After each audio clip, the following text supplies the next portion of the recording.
यश प्राप्तीसाठी रविवारी करा हे उपाय.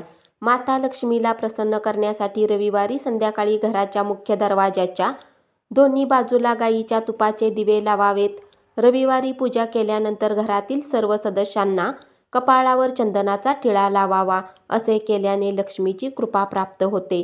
रविवारी सूर्यास्तानंतर पिंपळाच्या झाडाखाली 4 मुखी दिवा लावल्याने धन समृद्धी मिळते अशी मान्यता आहे. हा उपाय केल्याने देवी लक्ष्मीची कृपा सदैव भक्तावर राहते. रविवारी सायंकाळी शिवमंदिरात गौरी शंकराची पूजा करून त्यांना रुद्राक्ष अर्पण करावे. असे केल्याने यश प्राप्ती होते. रविवारी सायंकाळी पिंपळाच्या पानावर तुमची इच्छा लिहून वाहत्या पाण्यात प्रवाहित केल्यास इच्छा पूर्ण होते. भगवान सूर्यदेव आणि माता लक्ष्मीचा आशीर्वाद मिळवण्यासाठी रविवारी आदित्य हृदय स्तोत्र पठण करावे. असे केल्याने घरात देवीचा आणि सूर्यदेवाचा आशीर्वाद कायम राहतो.